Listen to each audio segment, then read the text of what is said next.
May I ask where your hometown is? Mindat, Chin State. Okay. Southern Chin State. Okay. And where have you lived in before coming to Jacksonville? Malaysia, Kuala Lumpur. Oh, okay. And then you came directly. Yes. May I ask how long you lived there? About 2 years. Actually, 3 years. 3 years. Yes. And I spent 11 months in prison in Malaysia. Yes. For them, we're illegal immigrants, so they not recognize that UNHCR, back then, but now it's a different story. Yeah. So, what year did you come to Jacksonville? 2007. 2007. Yeah. So you've been here for about 11 years. Yeah. And within Jacksonville, have you been moving a lot? Or? No, I've been here since. You've been living in the same yes, apartment? the same place. Not even move different side of town. When I get here, the same Southside, and stay in the Southside now. So the address that you have, it was a place where you... No, I was living in an apartment first. Then I bought the house back in 2011. Oh, okay. Yeah. Congratulations. Thank you. Yeah. May I ask where the location of the apartment is that you lived? It's called San Jose apartment. It's right down the street, across from the new public right now. That's where it is. Okay, and then you moved into your house. Well, I moved into another apartment for 1 year, which is Walking Road South. They call it Plantation Apartment. And then I moved into the studio. I live with myself. It's called Smithfield. I believe Smithfield. It's Smithfield apartment. And then I bought the house. Yeah. But you've always stayed in Southside. Yes. It's the same zip code. Same zip code? Yeah. Yep. Okay. I think, yeah. You were recording already? Okay, good. All right. So, how we're going to do is, I would like you to pick 3 topics from these cards. Okay. And you can start telling about them. Okay. About, each topic. 3 of them? Yes. Okay. So, work, family, and U.S. Okay. Oh, Jacksonville. Jacksonville. All right. Yeah. Sounds good. Okay. So, would you like to start with family? Family? Well, I get here as a single. And back then, not a lot of people here. Like, we're like the second group that coming from Malaysia. So only a few people ahead of us. Like, I think it's 3 or 4 people. And then, as you see, the refugee population is growing in Jacksonville.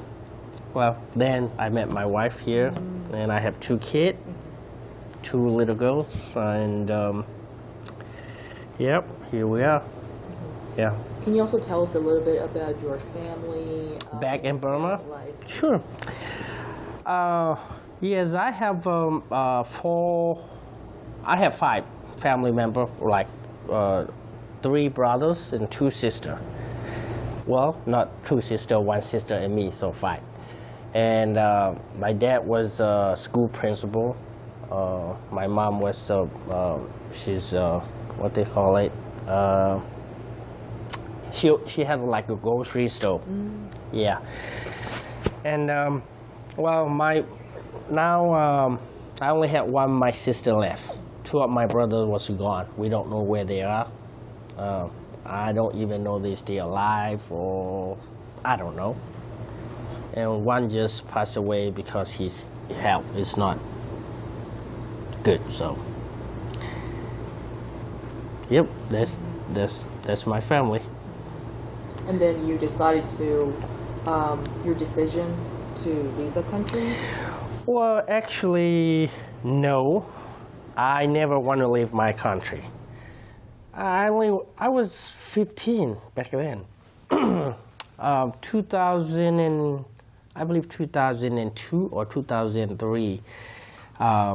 You know that lady, Aung San Suu Kyi, right? She was in town. We were a teenager, so we participate when she has like a speech to the general public and stuff.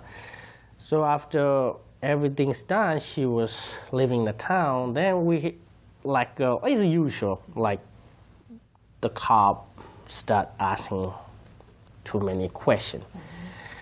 And we have a bad experience with that because my uncle, he's the party leader in the township level. Prior to 2 years, she came to the town, and he's a politician, so he did a lot of politic thing, and he get arrested and for no reason, and then he end up his life in prison, and then he died in there.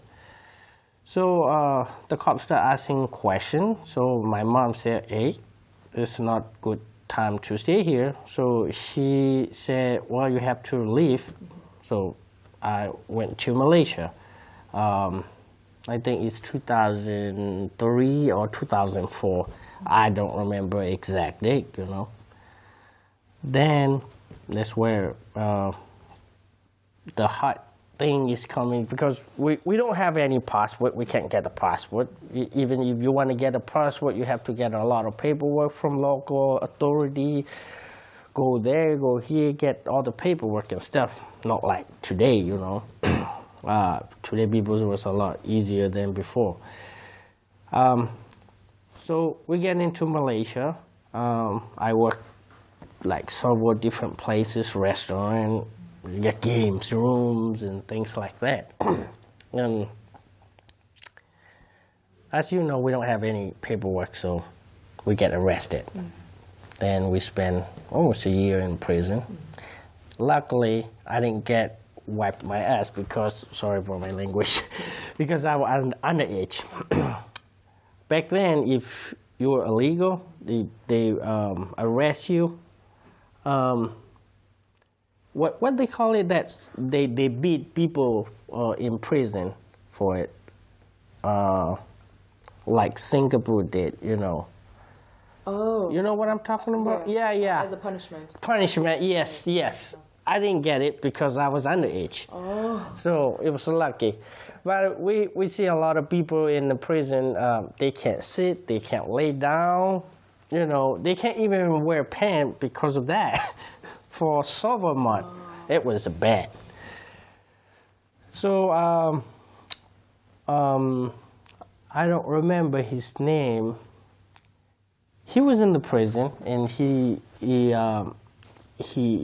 came to the prison here, and they asked if we can get you out. Do you want to be out? I said, hell yeah, why not? We don't want to be here for a long time. So they ask our story. They make a case, and then that's how I get the refugee status. So I get out from the prison. I spend several months outside, and that's where we get a call from UNHCR. Hey, we're gonna settle you at the U.S. So I say, okay. So here I am. Oh. Yeah.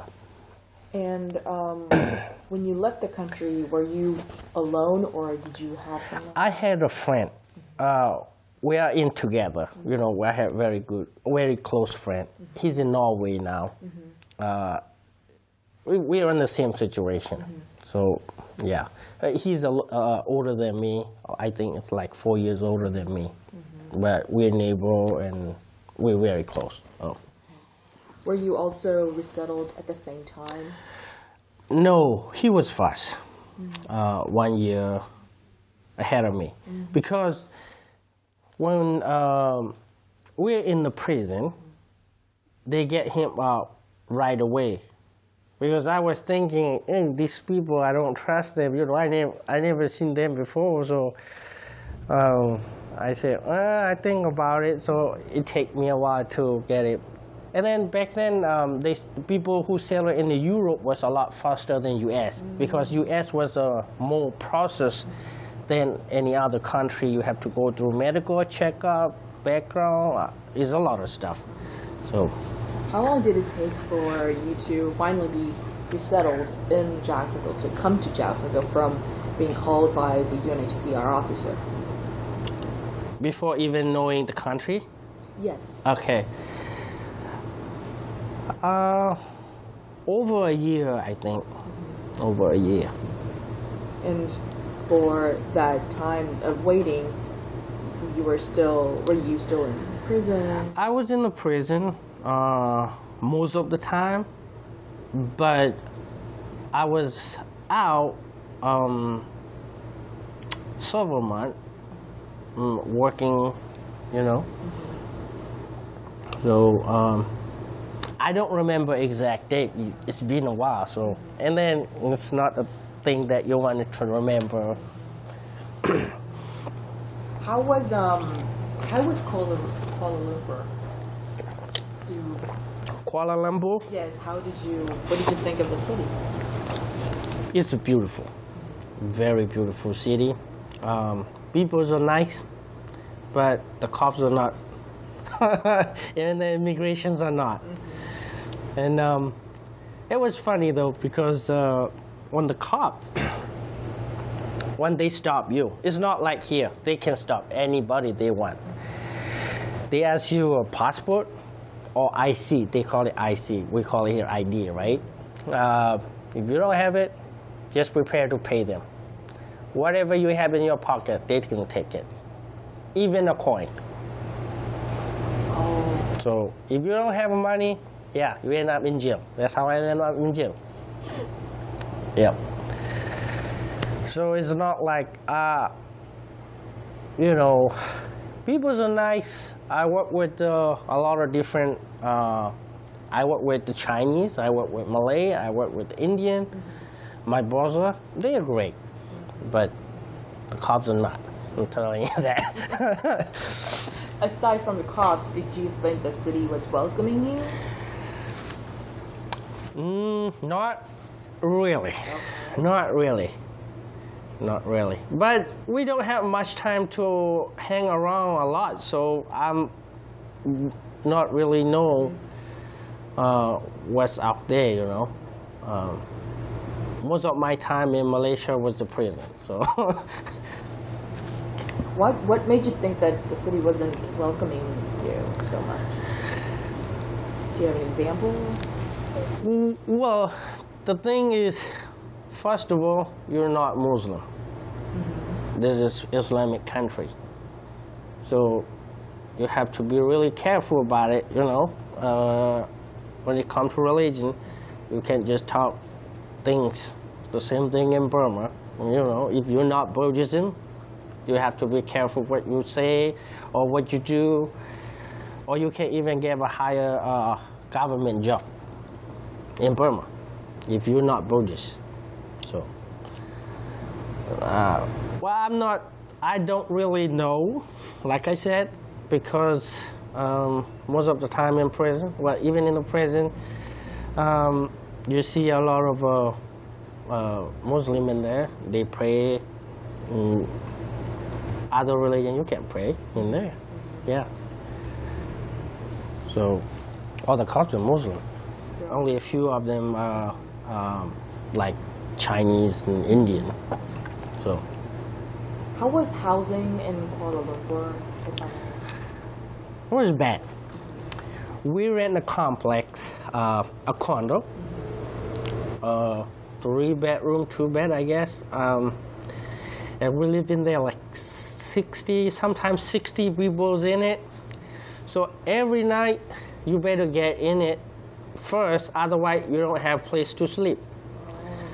So At night, when you wake up and you look at it, people just sleep everywhere. No empty spot. So, because we can't afford to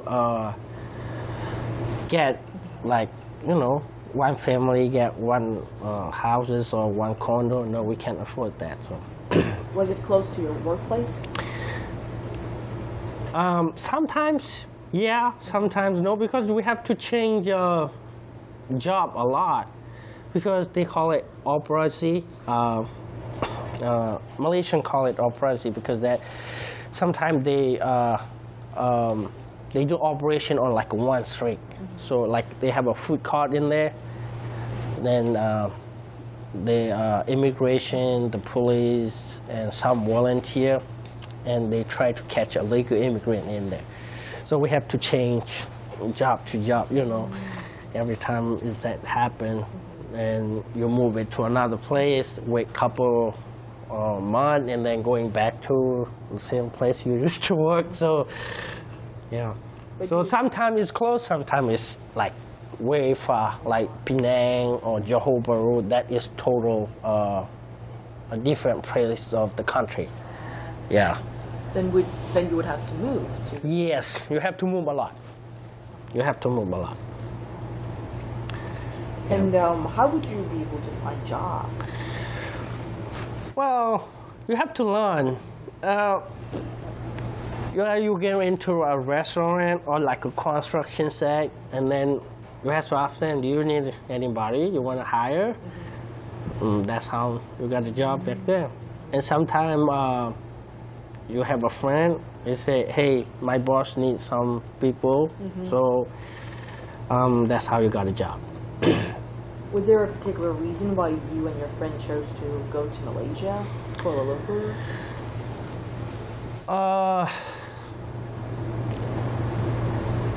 Not really, because we choose it because we don't know any other place that can, you know, we can escape from for a while. We're not planning to move here to the state. We just want to go there and wait couple month or couple years to see how things go. If things go good, then we plan to go back. So, well, we choose Malaysia because there is, back then people going out to work for find a job. So Singapore and Malaysia was the best place to work, easier to find a job. So that's why we picked Malaysia. Yeah. But Thailand is not so good, so that's why we decided to, we not stop at Thailand, we went to Malaysia straight. Did you fly? No, you can't, because you don't have any paperwork. So we have to use what they call it, you can call it agent or smuggler. How you gonna say it? I don't know. So we have to go get into Burma and Thai border, and they pick up us, and like a sedan, like a Toyota Camry, they put like 10 people in there. The trunk, you can sit on the floor. Some people sleep on the floor, and you put your leg on top of that, and you cover with stuff in there. And then we get into, I don't even know what town it is. We get into the town, and then we walk like 4 or 5 days in the jungle to avoid the immigration checkpoint, and I don't know. And then we get into another city. I remember that city. I don't know. I don't remember that part. I don't know. It's close to Malaysian border where we get there, and then we ride the bus for like 2 hours, and then the same thing they put us on the sedan, like the Toyota Camry, and then we headed to Kuala Lumpur. And when you get into Kuala Lumpur, nobody is there. You know nobody. So they just drop you in the downtown. So you have to find your contact. If you know somebody, you're lucky. If you don't know somebody, then you're screwed. You end up in the jail or get a job or, you know. Luckily, my friend has a friend. Well, his brother's friend. He's in Malaysia for a very long time. So we call him. He helped us. So things are a little easier for us. Yeah. But some people are very difficult because you pay them, they get you into the Kuala Lumpur, that's it, that's their job. They're not going to find you a job, nothing. They just drop you up somewhere in the downtown, that's it. So some people just, that's how people disappear. You know, some people get lost, or you don't even know. Some we were lucky because we don't have any problem when we cross Thai border and the Malaysian border. Some people have a problem there, and some people end up in fish boat. Somewhere in Thailand. They sold it to them, and you, like a slave, you work for them, get paid nothing, you know. So we were lucky, yeah. Now let's talk about, maybe we can move on to the next topic, Phil? Yeah. Yeah. So tell us about anything that Jacksonville. you like about it or don't like about it. Oh, I love Jacksonville. So, finally, we get visa, everything's ready. We go through all the process, medical checkups and things like that. So they give us IOM back, right? So they have JAX in there. I said, what the hell is JAX? So, and then right behind JAX, it said FL. I don't know FL, what's FL? So, well, let's figure it out. So we know nobody's here. So we left Kuala Lumpur, and then I believe it was Hong Kong. Then we get to transit, and then Los Angeles, and then we spent 2 nights in a motel, I guess, because I don't know, people pick up us, you know, and then they put me in the room and stay there. So 2 days, I guess we're waiting for the flight to Jacksonville. Then we get here and... So you're in Los Angeles and then... Jacksonville. And then Jacksonville. Jacksonville.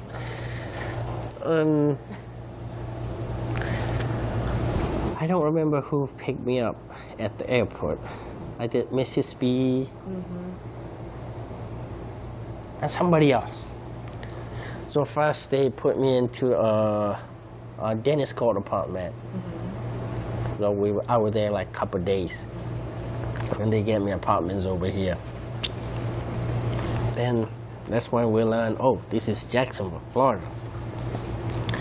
So the lady called Jenny, I don't think she worked here no more. She was my kids worker, and Stoney too. And well, they have a class on the second room on the other side. That's how we start learning Jacksonville, Florida, what's your address is, and things like that, you know. Yeah, it's about 2 weeks.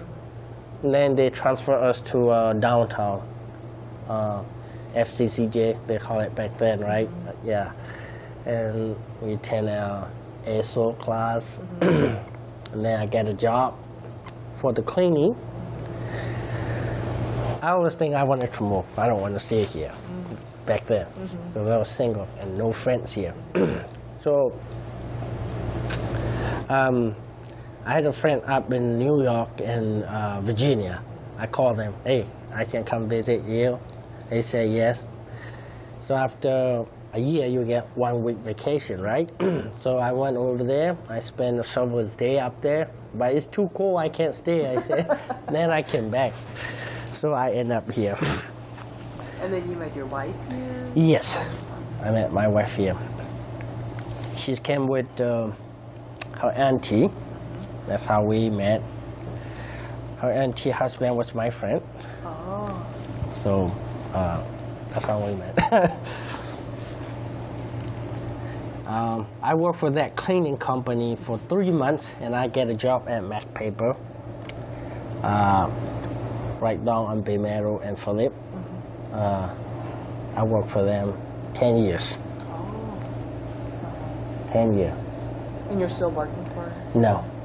Now I have my own business. I'm also a realtor. Oh. So I quit, but it's a good thing happened to me, I think, because 2016 I have a back injury at work. So I had a surgery, so I can't go back to my normal job. So I said, well, let's try it, see how's it go. I started running my own business, and I see a lot of people start buying houses. I said, well, let's try it. So I try to get my license. Take me a couple months to get it, but I get it. And so here I am. Now, when you were transitioning from your first job after 3 months and to the next job where you lasted 10 years, how did you get that job? One lady worked for that company, and this 2008 was things will start getting bad. It's very hard to find a job back then, and she said she came here as a asylum from Guam, yeah. So she been here a while. She said, oh, they're hiring, try it. So I said, okay, why not? So I went down over there with the bike from here to all the way down to Bay Meadow because I don't want to wait the bus. So I fill it out application, and I don't have any resume, nothing. Just fill it out. Well, it's the basic job, so they don't need that. So that was like people were lining up. Like 14 people applied for 2 positions. I was lucky. They hired me and the other guy. So I ended up there for 10 years. Wow. And your business, your current business, you're Yes. a realtor and you have your own business? Yes. Asian grocery store, right down the street, next to Hala Cafe. Yeah. We start with small space, and then things getting better, so I decide to expand it. So it's close to 3,000 square footage now. How did you think of what made you start a business? I mean, it's a big move. Yes. The reason is I always want to be on my own. Even though I work for the company, I make pretty good money over there. I mean, really good money compared to other people's. But I always want to be independent. You know, I don't want to work for somebody. And plus, I think I don't know, my family blood on me or something. My dad, he worked for the government for a long time here. He retired, but my mom was running her own business for a long time. Everything, you know, we're not born, you know, it's a long time. So I don't know, that's trigger me or somewhat, you know. And plus, I can't go back to my normal job because of my back. So I spent the whole 2016 hospital, doctor, therapy, and my wife. Well, I still get paid. I still get paid because that's work injury. So my wife said, well, she want to work. I said, no, you don't have to work. And she said, well, let's start the business, see how it goes. So that's how I started. Yeah. How was the process? You know, how did you find? Because I have to say, there's got to be a lot of things. That yes. Yeah. Because there's the, thanks to UNF, I took the class. Small business, something. They have a division over there, right? I don't remember how much I paid, like $50 or something. I paid that, and I went over there, and that's how I get idea how to start business, what type of license you need, and so that helped me a lot. That helped me a lot. Is that class exclusively for small business? Or for everyone who wants everyone, to start? everybody, everybody, for everybody, not just refugee. And I call Jack's Chamber. I call them, and I didn't meet them personally though, but they gave me a lot of idea on the phone. And I called the city, and I called the state, see what they require. You know, you don't have to pay nothing. So I said, well, let's give it a try. Well, so I'm telling you, my store is the most compliant store in Jacksonville because to be compliant. Right now, I didn't have any secrets, but I still have a secret license. I didn't sell any beer and wine, but I have a beer and wine. Well, I'm planning to. I will have it, so I try to kind to keep paying it. It's been what, 2 years and 2 months now. We're in the business. So when I started, I applied for tobacco, beer and wine license in the first place. It's been 2 years. I didn't sell it yet, but still, I keeping up with it because I will do it. Because it's gonna take a while to get it back. When you not renew it, then you have to reapply it. It takes several weeks to get it through.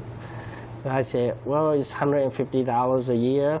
I said, well, if we're to pay it, then you start over running around all over the town and get all the paperwork and stuff. So It's better to, it's easier to just... It's easier to just keep it up, you know, yeah. So things are getting better, yeah. So I guess you got the idea of starting a grocery store from your mother. Yes, yeah. And why did you decide to do it here in Southside? Southside, as you know, the refugee populations are growing. And plus, we don't have any mixed Oriental culture. Mine is mixed, not just Burmese, you know. Well, you if you went to another store, they might carry all Korean product, or Vietnamese product, or Thai product. Mine is all mixed. A little there, a little here, Malaysian, Korean, Japan, Thai, Burma, you know. So when not a lot of people want to go in one place and get, you know, just for one item. So I decided to have everything in my store. That way people know, oh, I need Korean kimchi sauce, or, you know, in Burmese, or Thailand, Tom Yum sauce, I have it. Korean stuff, I have it. So they just don't have to go Thai store and Korean store. It saves time. So. But I think in order for you to maintain a store that is that diverse, you must have had to have a lot of information, knowledge on various cultures. Yes, you have to learn that. I mean, learning is never end, you know that. So sometimes you have to learn the hard way, sometimes you can learn it easily. You know, for me, I have to learn the hard way most of them. So nothing is easy for me. What will be the hard way? Like, Well, sometimes we order some product that when the customer asks, we thought that was that one, and then we ordered, it turned up it was totally different item, and we can't sell it, so we lose money on it. So because you can't know all that things, you know, so that's how you learn. So now I learn I don't have to order like 4 or 5 cases. I try to order 1 case first, see how's it go, and then I order next one. And then is groceries business is not easy. In my country, no inspector, no license, nothing. You don't need nothing, right? But over here, you have to keep up with all the codes, and when they show up at your store, you better prepare to do things. And they always find something. So you have to keep up.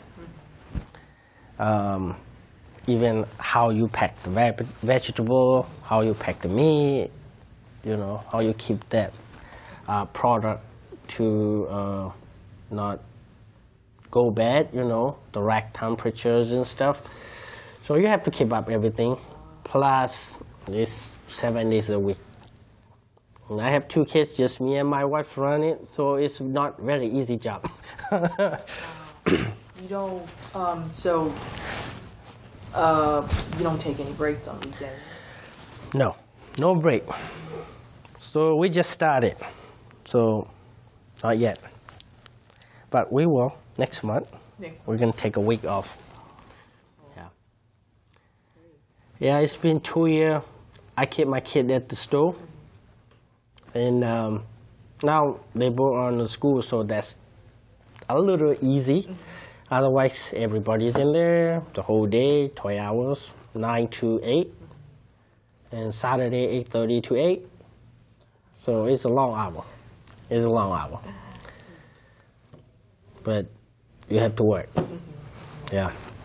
Why do you think, so you said, I think you mentioned a couple of times that the refugee population is growing in Jacksonville and also in Southside. Can you tell us more about that? Why do you think so? And well, not right now. Not anymore. Yeah. But when you look at 3 or 4 years ago, you see a lot of new people coming in every week or every month. Now you don't see that no more. Oh, it's that time is in. And I read a story couple weeks last week. April refugee entry to U.S. was only 4,000 something. That was bad. That was bad. But even we're from Burma, we're not the same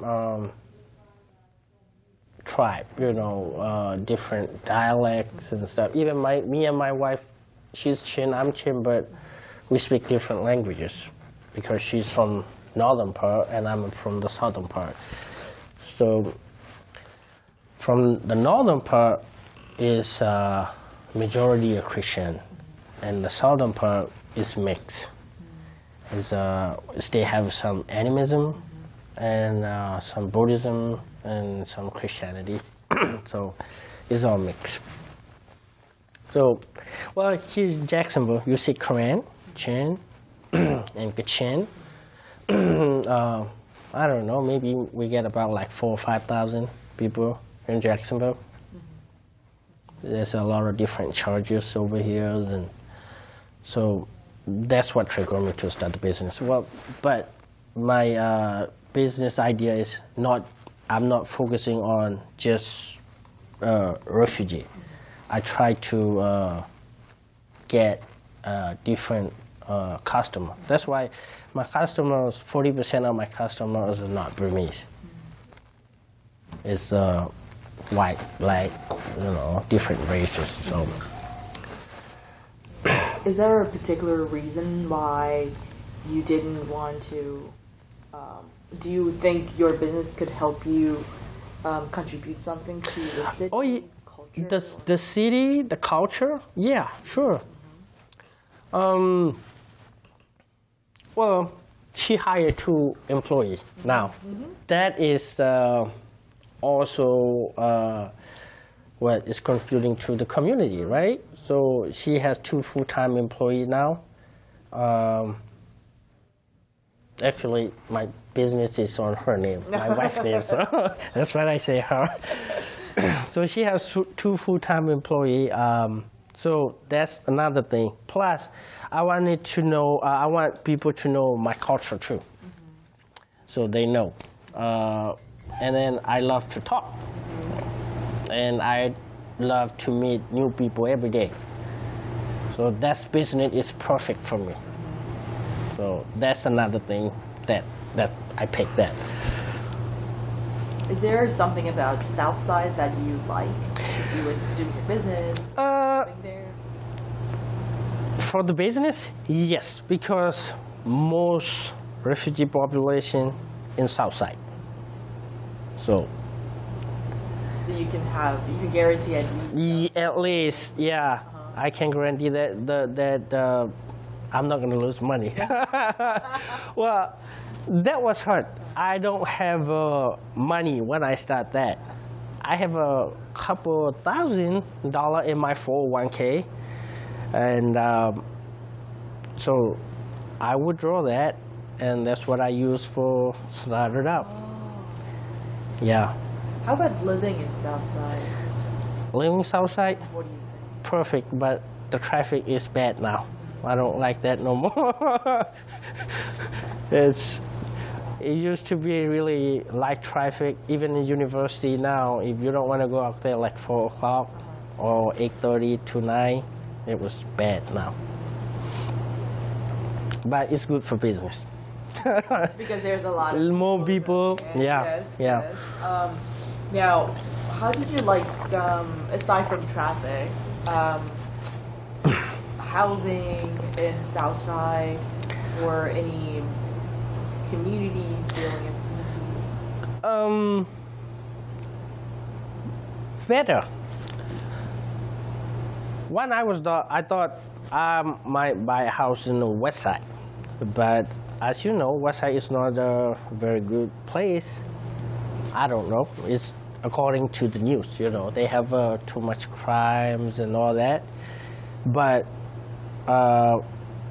when it comes to food, west side is better than the south side. South side is more expensive to live in, but you have a better community, and the school is close to your friend. So that's another thing. And then it's convenience. You can go anywhere within a minute, downtown, airport, mall, Yeah, it's everything in a short distance. So that's keep me here. And plus, I didn't go to church, but my wife, she's religious, so her church is here in the south side, so that's another reason. Yeah. And yeah, even if you want to go to school, close. UNF, right there. UF, that's what they call it, Jacksonville University.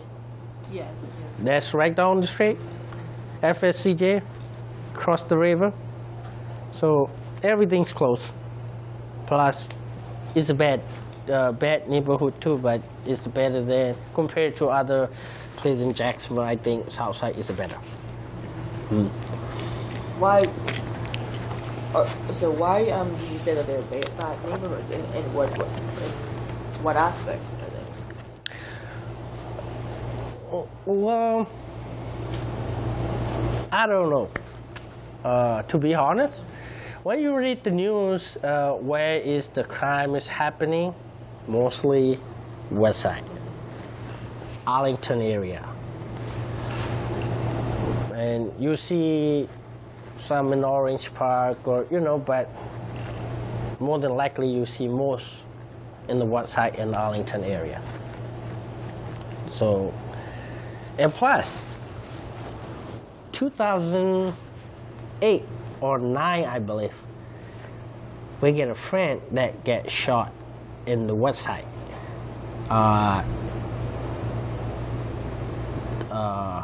I think the bar, 103rd, in the parking lot, they shot him to death.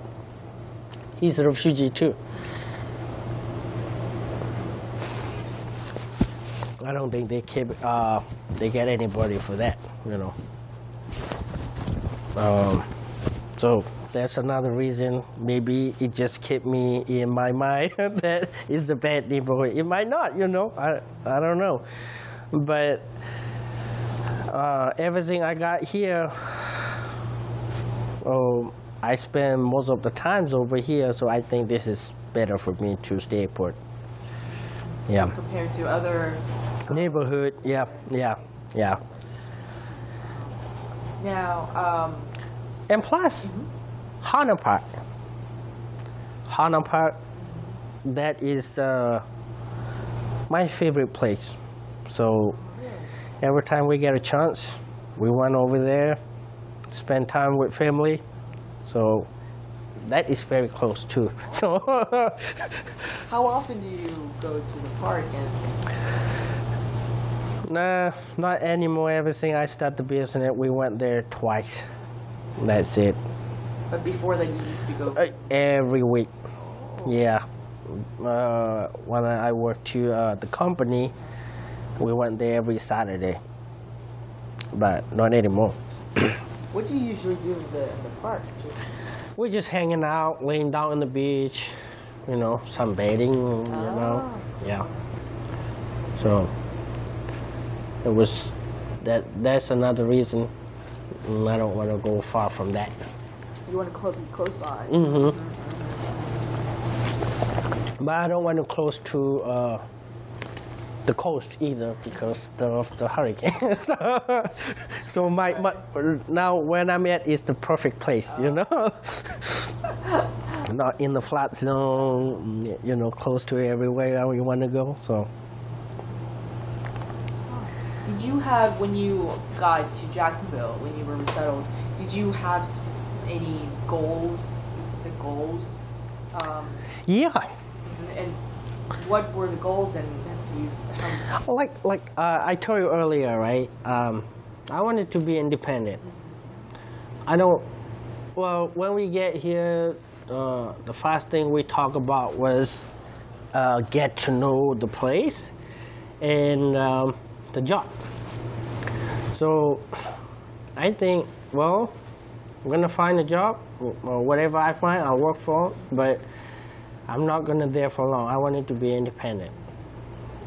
That is always in my mind. So I guess. So you have achieved that goal? Yeah.